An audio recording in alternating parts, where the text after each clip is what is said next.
Hi, this is Tim here.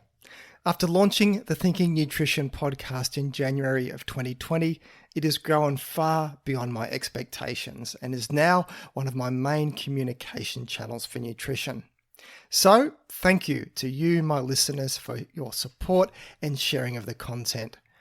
So with that, I'm taking a few well-earned weeks off over the Christmas break before I come back with new episodes for 2021.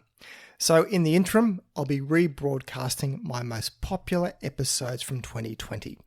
And for this week, it is why it appears that nutrition is so confusing. Enjoy.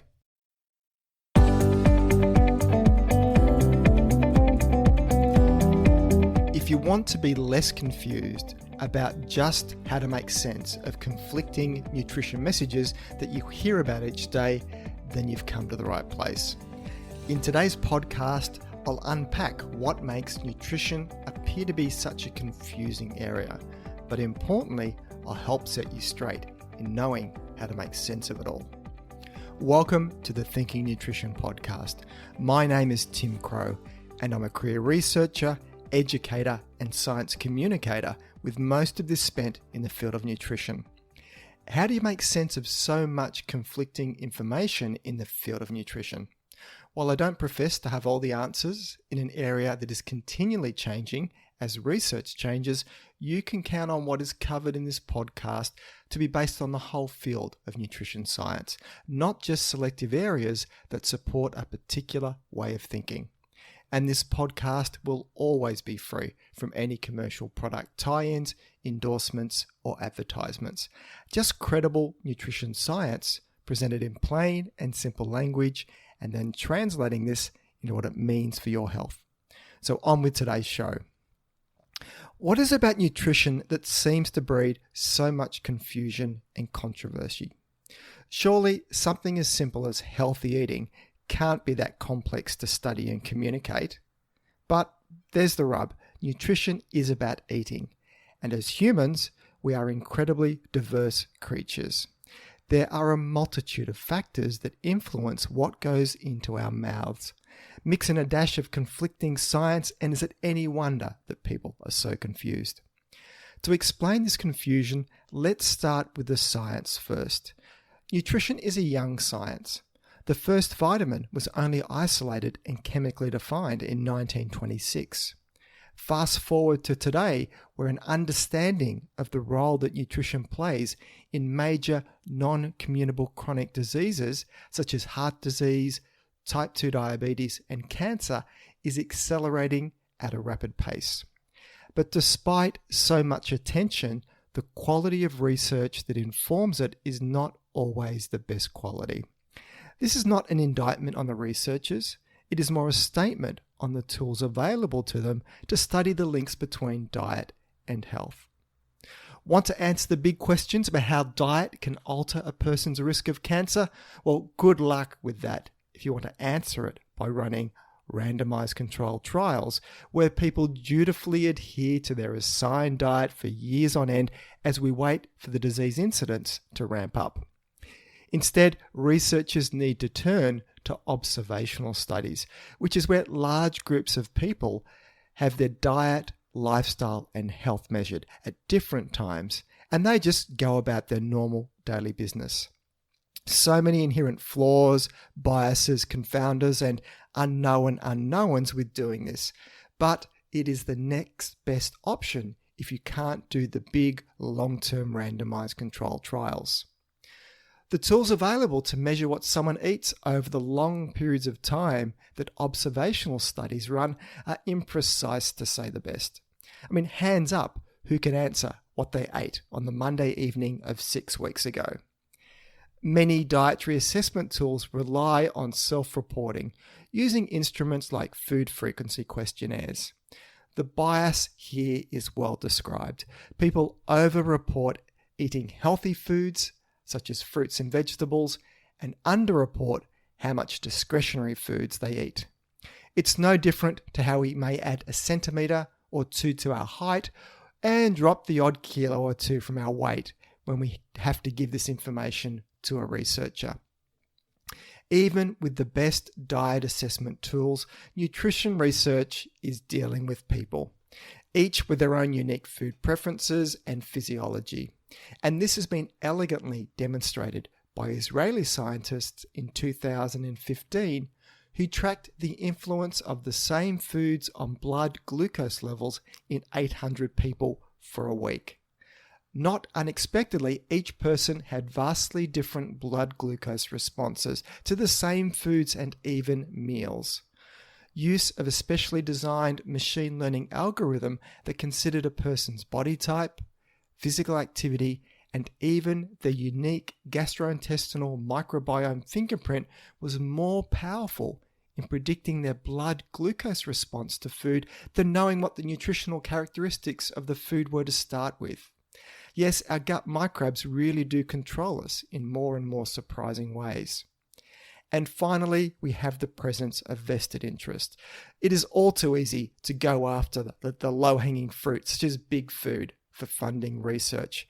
But industry groups will do what best helps their industry, and that is to fund research that may be more likely to reflect a positive outcome, be it meat, or soft drinks, or dairy, or broccoli, or avocados. Big plant plays the game just as well as big animal, I assure you. The end result is the same. The balance of a body of knowledge can be tipped in a particular direction purely because of the industry funding dollars it attracts. How concerned should we be in evaluating industry influence on nutrition research? Well, here's one analysis.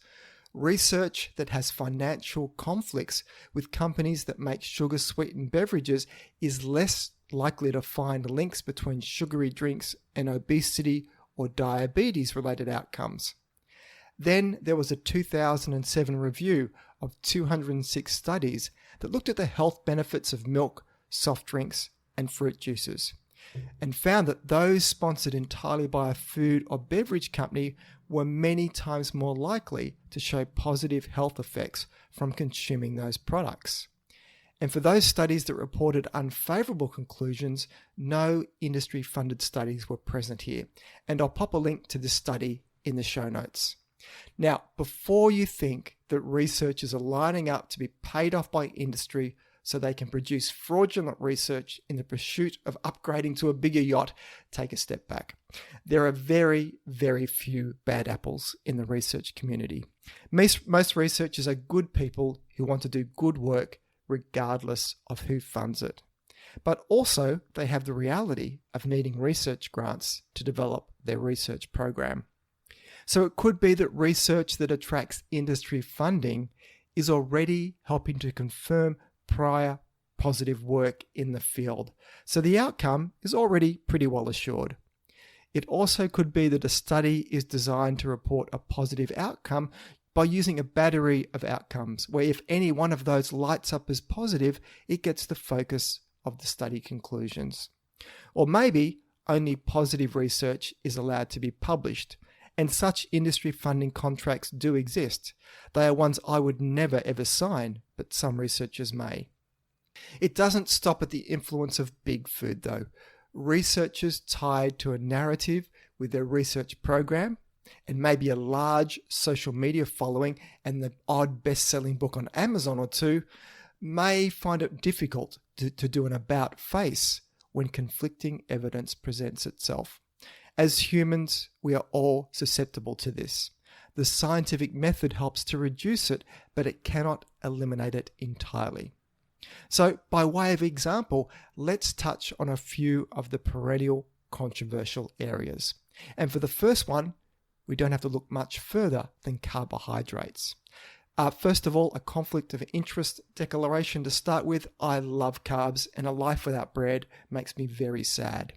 So low carbohydrate diets are hardly a new thing, with these diets coming into and out of popularity for decades, just like fashion trends. Can we blame carbohydrates for growing waistlines? No. The simple explanation is that the amount of food, or kilojoules eaten, has increased over time. Well-controlled weight loss studies find very little difference between low and high carbohydrate diets for long-term weight loss success or sustainability. It is the energy deficit created by restricting carbohydrates, fat, or the volume of food that drives weight loss, not any metabolic superiority of one diet over another. The key predictor in these studies for weight loss is simply adhering to the diet that someone is following. Controversial stuff, I know.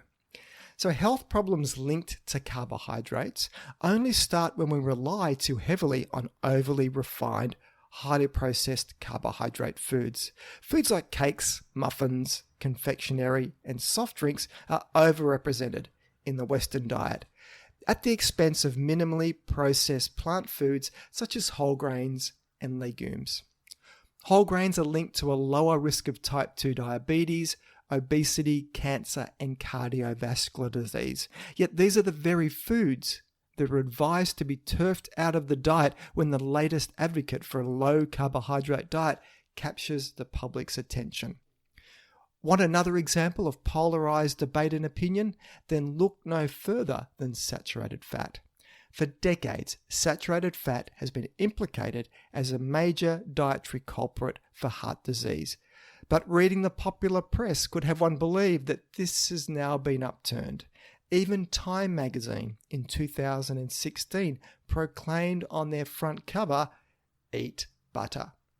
Depending on what camp a person sits in, there is evidence to both support or debunk such a claim. It is true that saturated fat raises cholesterol levels, particularly the more harmful LDL cholesterol. But what is lost in this general statement is that there are different types of saturated fat and their effects on cholesterol differ. So it is complicated. And this explains why that even with changes in cholesterol caused by saturated fat consumption, it does not always appear to equal a greater risk of heart disease. Despite all the debate, it loses sight of this one simple fact. Nobody eats saturated fat. People eat food. Food contains a broad range of nutrients. Even heart-healthy olive oil contains some saturated fat. Sure, it's not a lot, but it is still there. Dietary messages framed around nutrients lose sight of the bigger picture of foods. The forest is lost among the trees. Here is why it is so important to focus on foods rather than nutrients, and why studies can give different conclusions. So when saturated fat is replaced by whole grain foods, heart disease risk goes down. But replace the same saturated fat with highly refined carbohydrate foods and risk stays the same. Likewise, replacing saturated fat with plant-based monounsaturated fat from foods like olive oil and avocados is linked with a reduced risk of heart disease. Whereas if the source of the monounsaturated fat is animal-based, then no benefit on heart disease risk is seen. A declaration that butter is back loses sight of this. Butter can be part of any diet, but it is not some miracle heart health superfood, and neither is coconut oil for that matter. So with growing rates of obesity and type 2 diabetes, the poor old dietary guidelines have received a lot of undeserved attention as the smoking gun to explain this. If only public health nutrition was so simple. Build the guidelines and they will come. If you believe that, then I have a bridge in Sydney to sell you. What the guidelines say and what the typical person in a country like Australia eats are as far apart as the shores of Sydney Harbour. In 2017, only half of adult Australians met the recommended 2 serves of fruit per day. And the news on vegetables was worse. Just 7% met the guidelines, of that being 5 serves each day. So if we are eating so few fruits and vegetables, what are they being replaced with? Look no further than the discretionary foods list. Fully 1/3 of daily kilojoules comes from foods such as cakes, biscuits, alcohol, soft drink, and chips. None of these foods are core recommendations in dietary guidelines. The cognitive dissonance of anyone blaming dietary guidelines for weight and health problems when so few people follow them is writ large as a gateway into promoting an alternative dietary paradigm. We're fat and sick as a population because we eat too much rubbish and not enough healthy food, and almost no one follows the guidelines. I mean, sure, they could be sexed up a bit, and the promoters of them certainly could learn a thing or two from those promoting fad diets such as paleo and products such as coconut oil. But anyone maintaining that it is the guidelines' fault for our weight and health problems is ignorant at best and making the health of the population worse, not better, with the counter advice they give. So amongst the conflict and the confusion, there is common ground that most camps can agree on. The need to eat more minimally processed plant foods and less processed foods high in sugar is one such theme. Rather than a nutrient focus, nutrition research is now turning its attention to dietary patterns. And this makes perfect sense. We eat a whole range of foods, not just nutrients. And one of the largest ever scientific reviews looking at associations between food and beverages and the risk of diet-related disease has reinforced the fundamental dietary patterns for good health. The review looked at diet and chronic disease risk from 304 reviews published in the last 7 decades. Type 2 diabetes, overweight and obesity, cancer, and cardiovascular disease together accounted for most of the links found. This was a big study, and I'll link to it in the show notes. So from this review, it was plant-based foods that were most protective against the risk of developing disease compared to animal-based foods. And for plant foods, it was whole grain-based foods that seemed to have a small edge over fruits and vegetables. And so much for the anti-grain sentiment that is popular at the moment. For animal-based foods, dairy products were considered neutral on health, while fish was considered protective. Red and processed meats, though, were linked to a higher disease risk, as too were sugar-sweetened beverages and highly refined, low-fibre grains. The findings from this major review are close to a carbon copy of existing dietary guidelines that have changed little over the decades. Eat more plant-based foods than animal foods, choose whole grains over refined grains, limit red and processed meat, and choose other beverages in preference to soft drinks. Such recommendations may not get media attention or help sell books in numbers like the latest fad diet, but they are the cornerstone of long-term health in preventing and managing many chronic health conditions. Get the core of these guidelines right and you can hit the snooze button when the next nutrition controversy surfaces.